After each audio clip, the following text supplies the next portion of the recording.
여호와께서 모세에게 말씀하여 이르시되 나병 환자가 정결하게 되는 날의 규례는 이러하니 곧 그 사람을 제사장에게로 데려갈 것이요 제사장은 진영에서 나가 진찰할지니 그 환자에게 있던 나병 환부가 나았으면 제사장은 그 정결함을 받을 자를 위하여 명령하여 살아있는 정결한 새 2마리와 백향목과 홍색실과 우슬초를 가져오게 하고 제사장은 또 명령하여 그 새 하나는 흐르는 물 위 질그릇 안에서 잡게 하고 다른 새는 산새로 가져다가 백향목과 홍색실과 우슬초와 함께 가져다가 흐르는 물 위에서 잡은 새의 피를 찍어 나병에서 정결함을 받을 자에게 7번 뿌려 정하다 하고 그 살아있는 새는 들에 놓을지며 정결함을 받는 자는 그의 옷을 빨고 모든 털을 밀고 물로 몸을 씻을 것이라. 그리하면 정하리니 그 후에 진영에 들어올 것이나 자기 장막 밖에 이리를 머물 것이요 7째 날에 그는 모든 털을 밀되 머리털과 수염과 눈썹을 다 밀고 그의 옷을 빨고 몸을 물에 씻을 것이라. 그리하면 정하리라.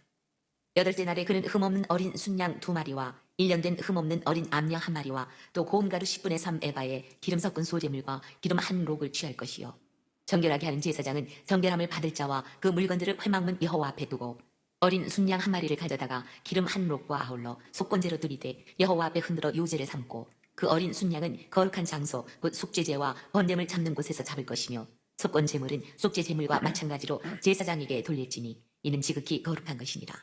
제사장은 그 속건제물의 피를 취하여 정결함을 받을 자의 오른쪽 귓뿌리와 오른쪽 엄지손가락과 오른쪽 엄지발가락에 바를 것이요 제사장은 또 그 한 록의 기름을 취하여 자기 왼쪽 손바닥에 따르고 오른쪽 손가락으로 왼쪽 손에 기름을 찍어 그 손가락으로 그것을 여호와 앞에 7번 뿌릴 것이요 손에 남은 기름은 제사장이 정결함을 받을 자의 오른쪽 귓뿌리와 오른쪽 엄지손가락과 오른쪽 엄지발가락 곧 속건제물의 피 위에 바를 것이며 아직도 그 손에 남은 기름은 제사장이 그 정결함을 받는 자의 머리에 바르고 제사장은 여호와 앞에서 그를 위하여 속죄하고 또 제사장은 속죄제를 드려 그 부정함으로 말미암아 정결함을 받을 자를 위하여 속죄하고 그 후에 번제물을 잡을 것이요 제사장은 그 번제와 소제를 제단에 드려 그를 위하여 속죄할 것이라.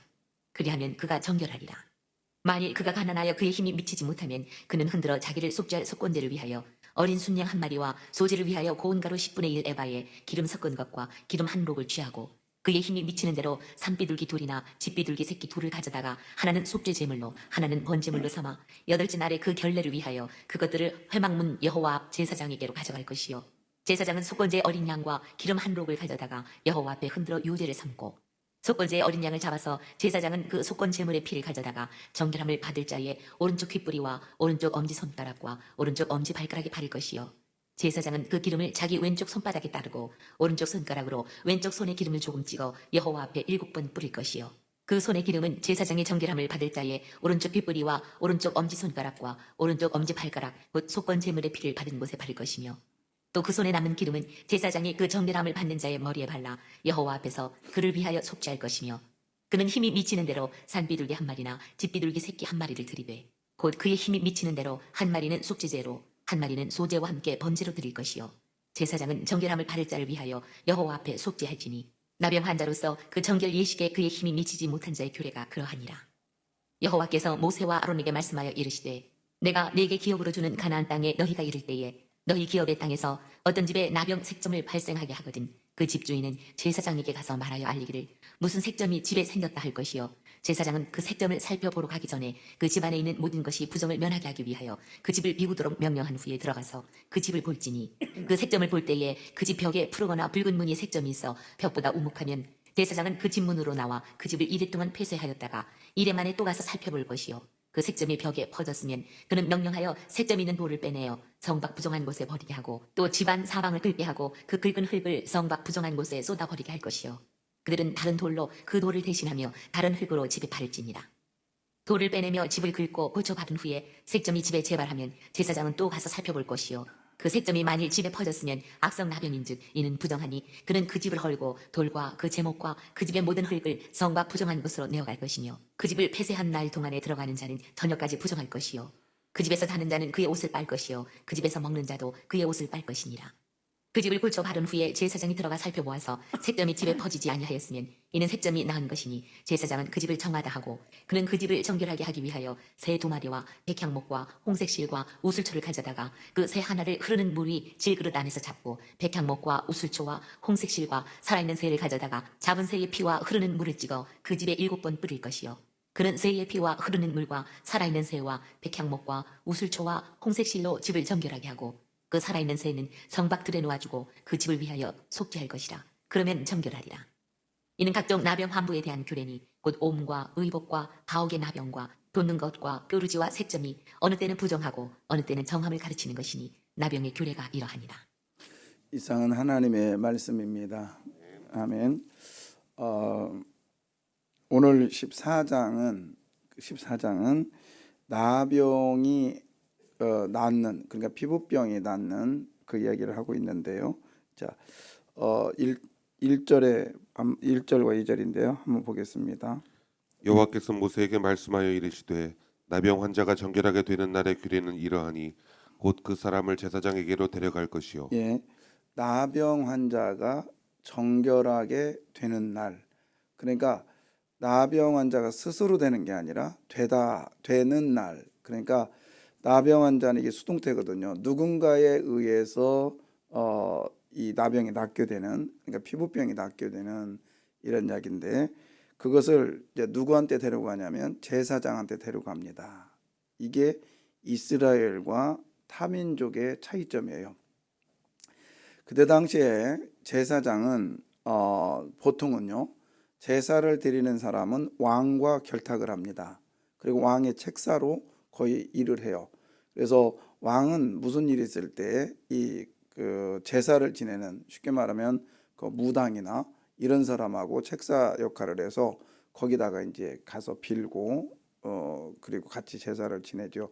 그러면 거기 있는 제사장, 타민족 같은 경우는 그 제사장이 치료법을 알려줘요. 그래서 뭐 그런 거 있잖아요. 우리나라도 이렇게 궁궐 안에다가 글씨가 써질 것이다.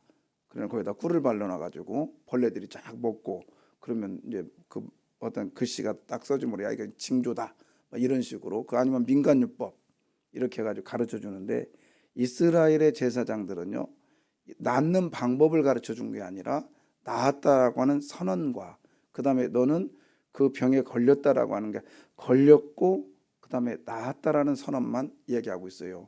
그러니까 이 13장과 14장은 그 나병에 걸린, 피부병에 걸린 치료 방법을 얘기하는 것이 아니라, 너는 그것 때문에 하나님의 전에 들어갈 수 있느냐 없느냐, 제의적, 그러니까 제사 지낼 수 있는 자격을 부여하는 것이 이 제사장의 역할이었어요. 그러니까 제사장은 치료자가 아니라 관별자예요, 관별자. 그래서 오늘 하나님께서, 그러면 치료는 누가 하느냐? 하나님께서 하시겠다는 거예요. 하나님께서. 그리고 왜 13장과 14장에 장황하게 이 피부병의 얘기를 쫙 하냐면, 하나님은요, 이게 뭐냐면 내 앞에로 오는 자들은 흠이 없어야 된다.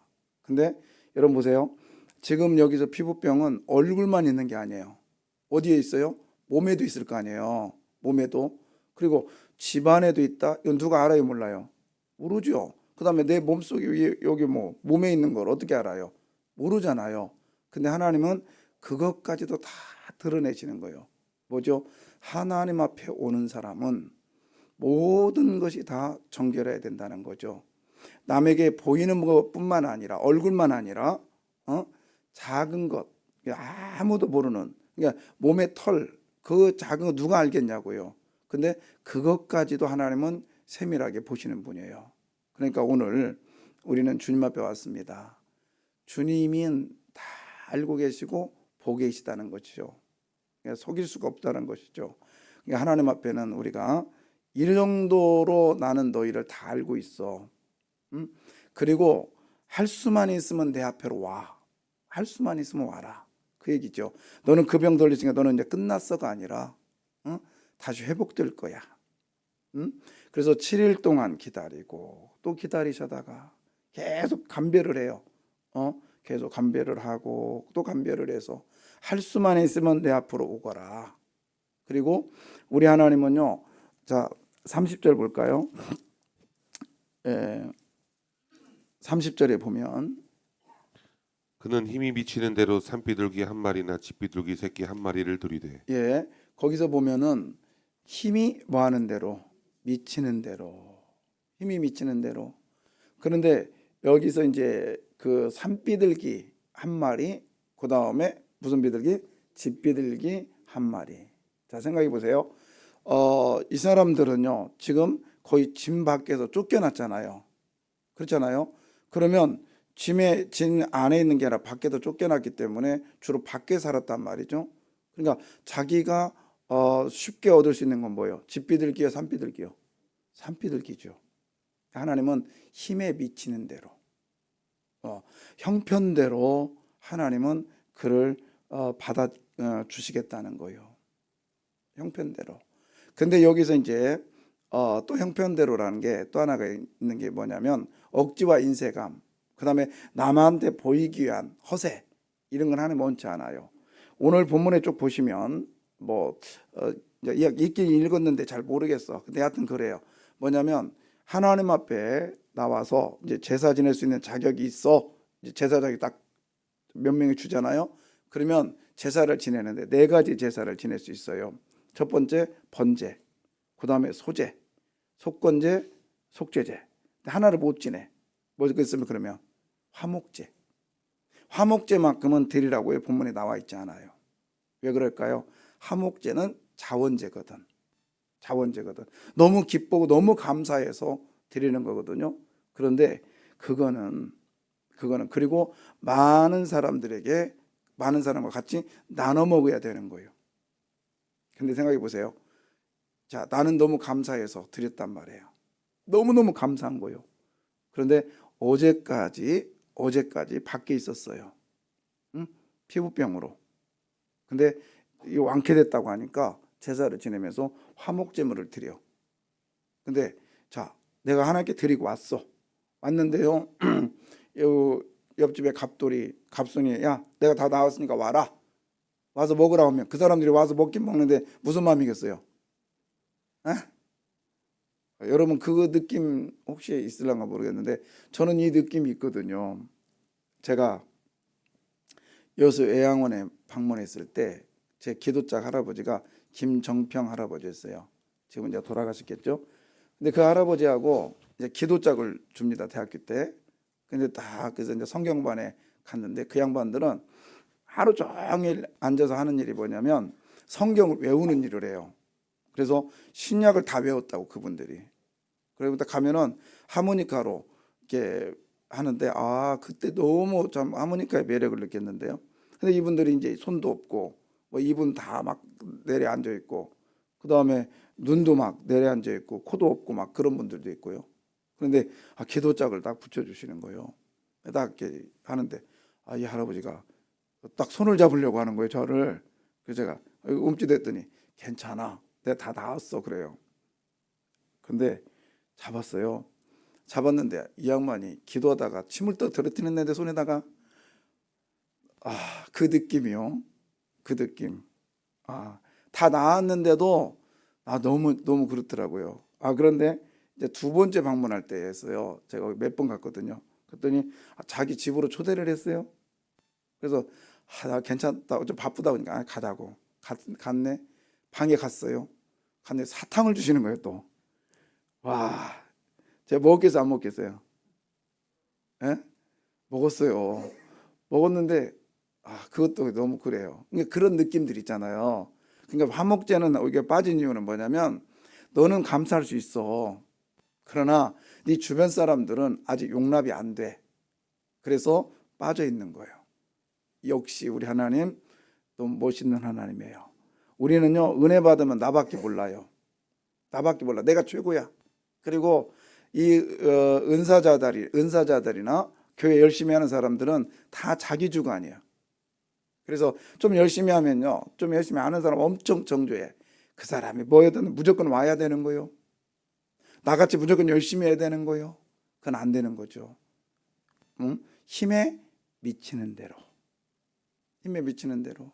근데 또 어떤 사람들은요, 할 수 있는데도 안 하는 거요. 이것도 안 되는 거죠. 우리 하나님은 힘껏 하시기를 원하세요. 힘껏 원하신다고. 그래서 속죄제, 속건제, 하나님 앞에 내가 그랬고, 그 다음에 속건제는 뭐예요? 내가 사람들에게 피해를 줬구나, 그런 거잖아요. 그것을 하나님께 가져와 가지고 하나님께 드려질 때, 그러니까는 하나님과 관계를 먼저 회복하라는 거죠. 번제의 소제를 통해서. 예. 그다음에 우리 하나님 그래서 백향목, 홍색실, 우슬초. 특별히 이제 우슬초 같은 경우는요. 그러니까 백향목은 여러 가지 설이 있는데 제가 이건 따로 연구해서 가르쳐 드릴게요. 근데 이제 우슬초 같은 경우는 뭐냐면 찍어서 이렇게 바르잖아요. 근데 이 우슬초의 특징이 뭐냐면 뭐 낫는다라는 개념보다는 우슬초 자체가 털이 많아요. 이 저기가 나무 자체가 뭐 식물밖에 이 정도밖에 안 되니까. 근데 거기에 털이 다다다다 이렇게 막 굉장히 많이 붙어 있어요. 그러면 그걸로 피를 딱 찍으면 어떻게 돼요? 그 사이에 피들이 많이 이렇게 묻을 거 아니에요. 그럼 탁 뿌리면 그 맨질맨질한 대나무는 그냥 뿌리면 그저 톡 떨어지지만 우슬초는 어떻게 돼요? 그 안에 막 그 사이사이에 들어가 있으니까 더 많이 퍼질 거 아니에요. 그냥 우슬초 자체도 더 많이 묻고 체험 더 확신을 주기 위해서 그런 거예요. 이렇듯 하나님은 작은 거 하나라도 이 아픈 자, 신음하는 자에게 위로를 하시기 위해서 찾아오신 하나님이세요. 그러니까 오늘도 우리 주님은 저와 여러분에게 작은 신음에도 응답해 주시는 분인 걸 믿으시길 바랍니다. 그리고 거기 보면 5절 보겠습니다. 제사장은 또 명령하여 그 새 하나는 흐르는 물 위 질그릇 안에서 잡게 하고 예, 거기서 흐르는 물이다. 그러면 이게 질그릇 안에서 잡으래요. 그러니까 질그릇 안에 놓고 물을 막 계속 부으라는 얘기잖아요. 이스라엘 자체는 흐르다라는 것은 은혜를 상징해요. 물 특별히 고여 있는 물은 고통, 아픔이고 그 다음에 흐르다 그러면 강이거든요. 강물, 샘물.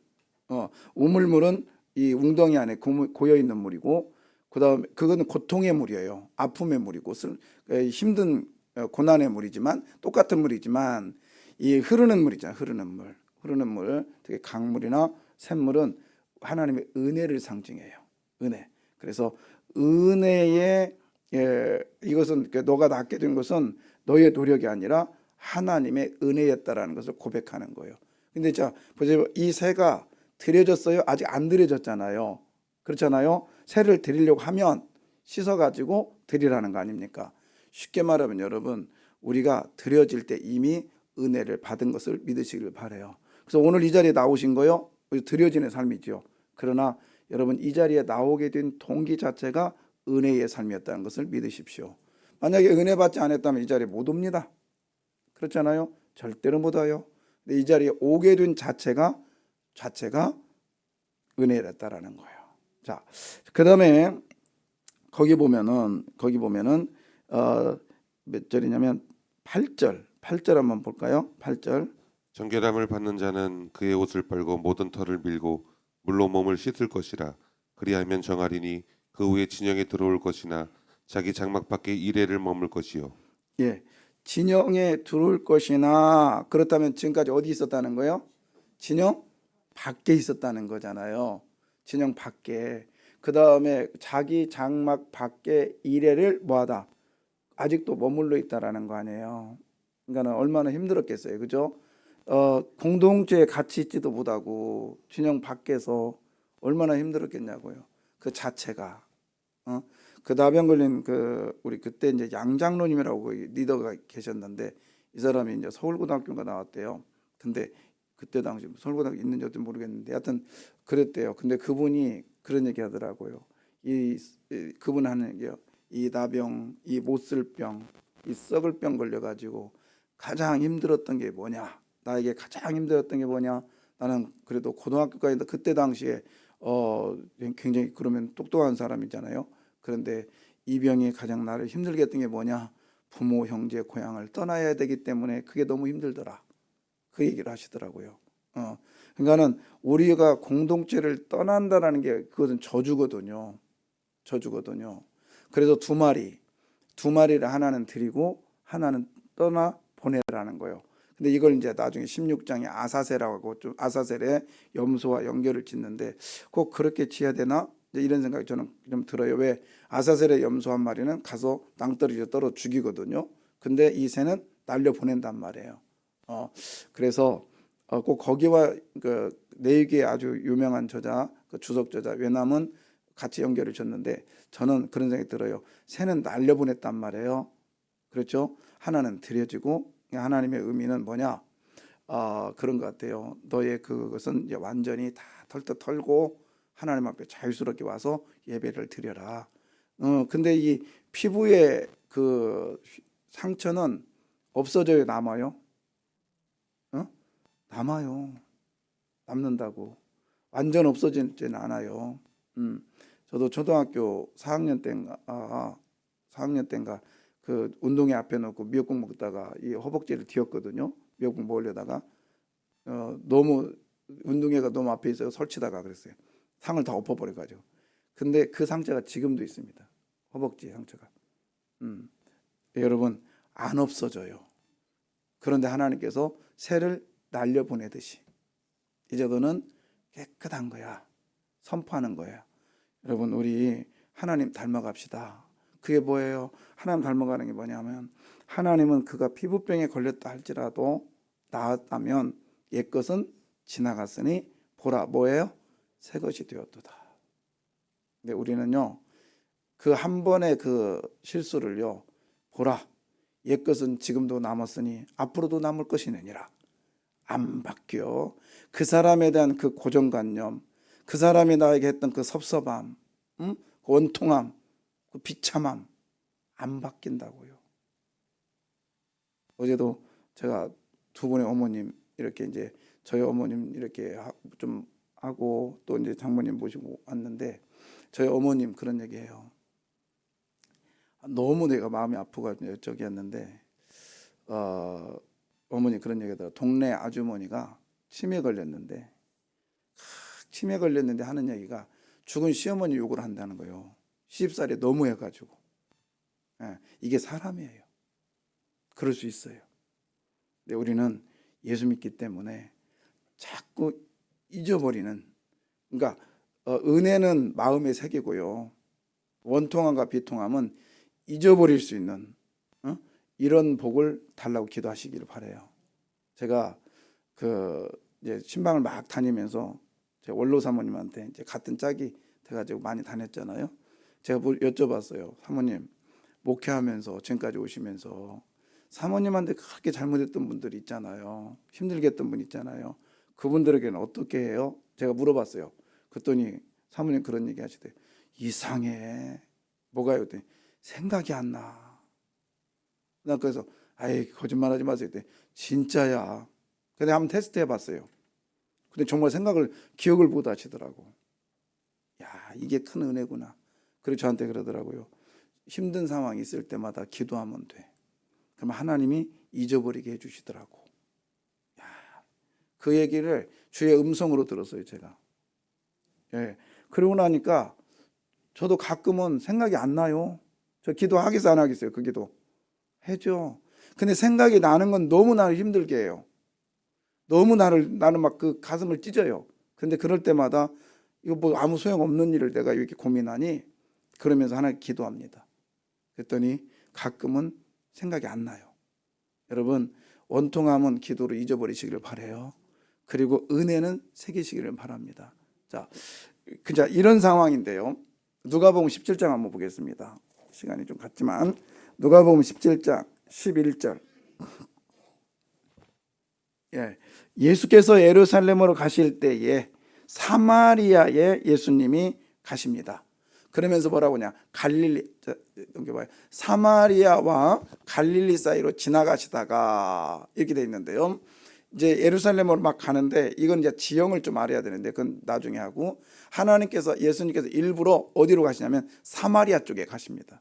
이거는 지금 어디를 얘기하냐면 사마리아도 아니고 유대 땅도 아닌 그 경계선을 얘기해요. 지금 이스라엘 그 지역 얘기하는데요. 자, 그 다음에 거기를 예수님이 가십니다. 자, 근데 보세요. 그 다음 절 12절. 어디로? 여기는 그 다음 바로 연결되는 게 나병 환자 몇 명? 10명. 그러니까 얘네들이 있는 마을로 어떻게 했다는 거예요? 직접 가셨다는 거예요. 얘네들이 나았어요? 안 나왔어요? 지금? 안 나왔죠. 제사장은 나은 사람에게 진 밖으로 갔어요. 근데 예수님은 아직 안 나은 사람에게 간 거예요. 여러분 우리 세상은요 나은 사람하고 대화를 하려고 했지만 우리 예수님은 아픈 사람과 대화하기를 원하세요. 여러분 아프십니까? 그러면 주님이 여러분을 찾아오심을 믿으시길 바라요. 자, 그 다음에 시간이 없으니까 빨리 할게요. 자, 그 다음에 이제 예수님이 이들에게 말합니다. 자, 보십시오. 몇 절이냐면 14절인가? 14절 보세요. 보시고 이르시되 가서 제사장들에게 너희 몸을 보이라 하셨더니 자, 보세요. 지금 이게 지금 오늘 레위기서 13장 14장 내용이에요. 보시고 이르시되 가서 누구에게? 제사장에게 네 몸을 보이라 했더니 자, 이 사람들이 제사장에게 보이라 이 말은 뭐죠? 가서 너는 제사 지낼 수 있는 자격을 얻었다라고 선포하라는 거죠. 그렇죠? 그러면서 그들이 가다가 뭐를 해요? 깨끗함을 받았습니다. 여러분, 그래서 이들은 다 제사를 지낼 수 있는 자격을 얻었다는 거죠. 예수님께서는 예배할 수 있는 자격을 여러분 찾아오셔서 허락해 주심을 믿으십시오. 내가 오늘 찾아와서 예배 드릴 수 있는 자격을 얻은 게 아니라 예수님이 이미 진 밖에서 허덕이는 저와 여러분을 찾아오셔서 하나님의 자녀 삼으시고 하나님 앞에 예배 드릴 수 있는 이런 모습으로 허락해 준 걸 믿으십시오. 그런데 여기에서 이제 아까 그랬죠. 번제, 소제, 속건제, 속죄제를 드릴 수 있다겠죠. 근데 여기에서 오늘 누가복음은 화목제까지 나오는 거예요. 화목제. 자, 그래서 이제 한 사람이 돌아와서 이 돌아와라는 이 단어 때문에 이게 참 애매모호해요. 자, 보세요. 자, 15절. 15절이죠. 예, 읽어봐요. 그 중에 한 사람이 자기가 낳은 것을 보고 큰 소리로 하나님께 영광을 돌리며 돌아와. 예, 그러면 지금 이 사람이 제사장에 갔어 안 갔어요? 안 갔게 보이는 거예요. 그럼 예수님은요 꼼짝 않고 그 자리에서 서 있었던 거예요 지금까지. 그죠? 그 동네에서 아무 일 않고 기다렸던 거예요. 근데 지금 예수님이 어디 가고 있는데? 써 있었잖아요. 11절 어디?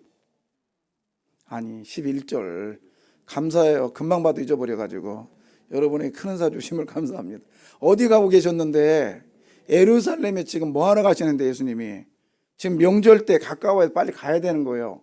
그럼 예수님이 여기 지금 서서 계셨을까요? 가셨을까요? 아멘. 돌아와라는 단어 때문에 지금 이렇게 착각하는데요. 이 사람은요 지금 예루살렘 성전에서 예수님을 만난 거예요. 저도 이걸 제가 그 깜펜에 그 학자가 이 부분을 대해서 썼는데 저 깜짝 놀랐어요. 그러니까 이 사람은 지금 제사장한테 보이고 그리고 돌아보니까 예수님을 거기서 만난 거예요. 어디에서? 지금 성전에서. 그리고 거기서 예수님을 찾아와 화목제까지 드리고 있는 거예요. 지금 시간이 여러분 지금 그 지형을 잘 몰라서 그러는데 거기서 지금 예루살렘까지는 3일 거리입니다. 3일 거리.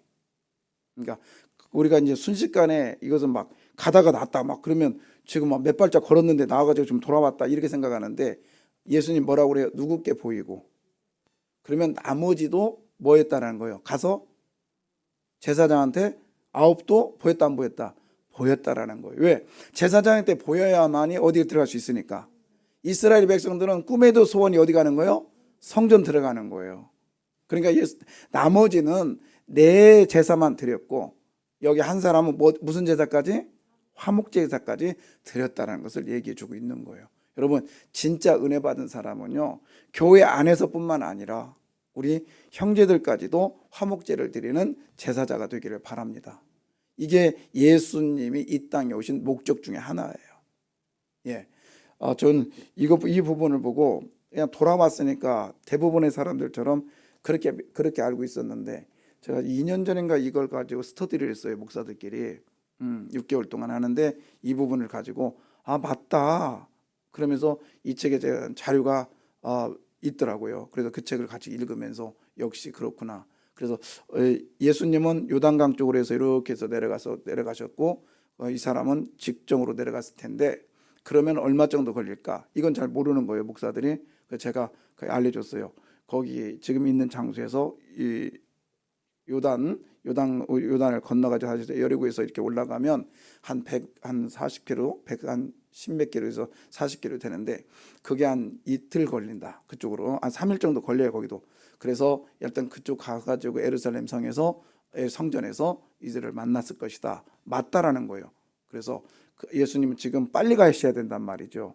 빨리 가셔야 되는데 그렇다라는 거. 쉽게 해서 결론이 뭐냐? 우리 주님은요 찾아오시는 예수님이세요. 그리고 은혜 받은 사람은 하나님께만 예배드리는 사람이 아니라 누구까지도 화목해야 돼요? 누구? 이웃. 어떤 이웃? 예, 원수까지라도 사랑하는 것이 진짜 예배자입니다. 기도하겠습니다.